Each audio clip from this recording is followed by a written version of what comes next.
إذا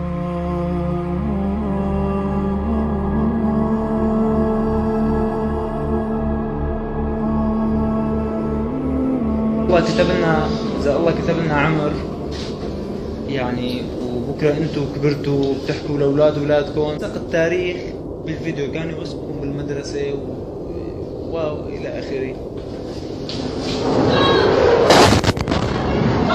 الله اكبر.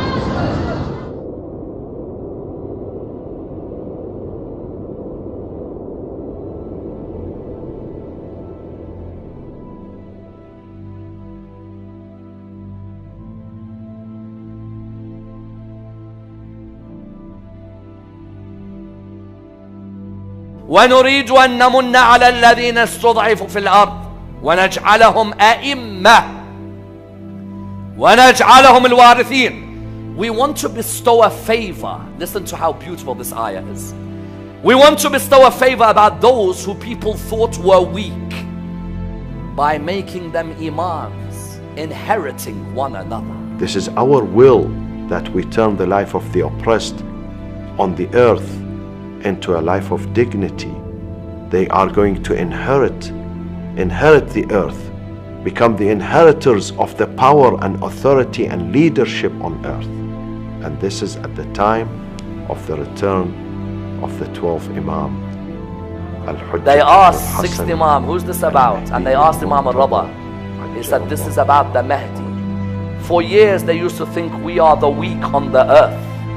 Allah will look after the weak at the end and the oppressed by allowing the Mahdi to remove all the tyrants and establish justice on the earth. As a relief for that, we're giving you the promise, we're giving you the good news that after having been oppressed, we're going to make you the Aimma, we're going to make you the inheritors of the earth.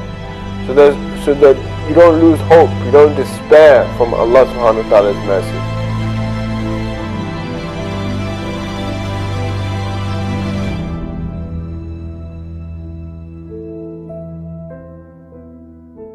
Nu'man in his Ghaiba and Saduq within the Kamal says that the 6th Imam said, if you want to see the signs of the 12th Imam's reappearance, go to Surah 2 verse 155 of the Quran. Do you know what Surah 2 verse 155 says? Bismillah ar-Rahman ar-Rahim. وَلَنَبْلُوَنَّكُمْ بِشَيْءٍ مِّنَ الْخَوْفِ وَالْجُوعِ وَنَقْصٍ مِّنَ الْأَمْوَالِ وَالْأَنفُسِ وَالثَّمَرَاتِ وَبَشِّرِ الصَّابِرِينَ. We will test all of you with a shortage of people, of wealth, of hunger, of fear, and of suffering. And give glad tidings to whom?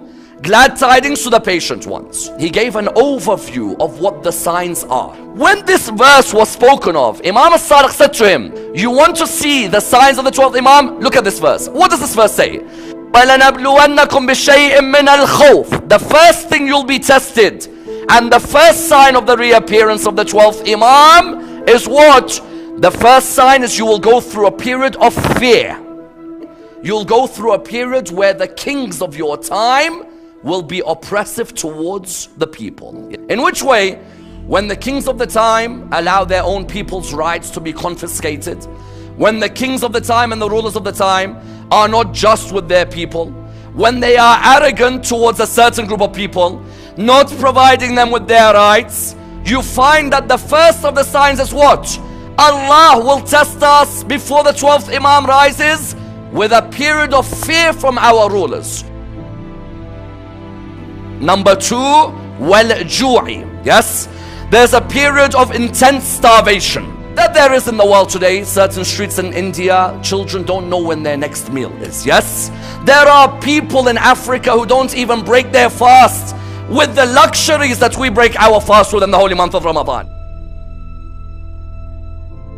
وَنَقْصٍ مِّنَ الْأَمْوَالِ. There'll be a period where you'll find that your trade recessions take place and inadequate income comes together. 2008 was one of the biggest signs that the 12th Imam's reappearance may not be far away. Imam al-Sadiq, they asked him, what's the signs of the reappearance of the 12th Imam? When the Quran says there will be a shortening in your wealth, He said one of the signs is convergent markets. They said, what's convergent markets? He said when you're having trade recession take place, where it's difficult to acquire agriculture, fruits and plants. Then he said you'll reach a stage where you trade and you transact, but you find that there's no profits being made and someone else has taken all that profits. You know, 2008, how close we were to putting a card in a machine and getting no money back. Many people think that now we are in a false sense of security. 2008, we were this close from having no money come out of the banks. Now what's happening to the world again? Everyone's falling into the false sense of the middle class security, yes? That person who's going to go into that false world, they're going to think to themselves, you know what, I can buy a new car. Why do I need the 12th Imam? I can buy a new car. I can go on holidays more frequently. I can change houses as I want. What they don't realize is that, you know what, that system which has got greed, interest at the bottom, people working on their systems behind the scene, at any second there'll be a crash. And there's only one country that will print and survive, watching everyone else fall. What Imam al-Sadiq said was, don't go into a false sense of security, because one of the signs of the 12th Imam's reappearance is what? Is that recessions become normal, starvation increase, poverty increase. Many of us look at this global macro economy and we think to ourselves, it's never gonna crash, yes? Let's keep on living and enjoying. What we don't realize, you know what, at any second this crash is gonna happen. And if you want to know one of the clearest signs of the 12th Imam is what? The Muslim and the non-Muslim will reach a stage where they say, where is there a man who will come and who will remove interest and greed and impunity from our systems, yes? Because the very basis of corruption in the economic world is that greed and impunity that exists amongst the people. Economically, the world will be at a stage where people are sick and tired of starvation, poverty and recession. Do you know what Imam al-Sadiq said? When the 12th Imam returns, what are you going to see? He's going to give out so much wealth, they don't need to check the balance because of how much rizq Allah gives with him, yes? Number 4, naqsun min al-what? Min al-anfus. There'll be deaths everywhere.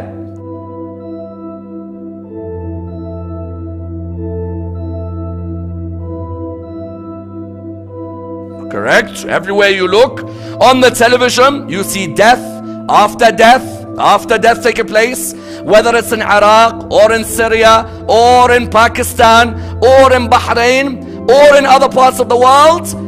That's one of the signs of the reappearance is the whole of humanity is tired of seeing deaths, tired of seeing killings. So what does humanity do at the end politically? They all decide, you know what, let's talk and work together to look for a system in which we can eradicate dhulm, yes? Don't look at it as America versus Iran. Look at it as human beings who want a better world, yes? A world which is devoid of injustice, devoid of oppression. Because what's the hadith about the 12th Imam? The 12th Imam's hadith, what do they say? The 12th Imam will come back, eradicate injustice and bring justice, correct? The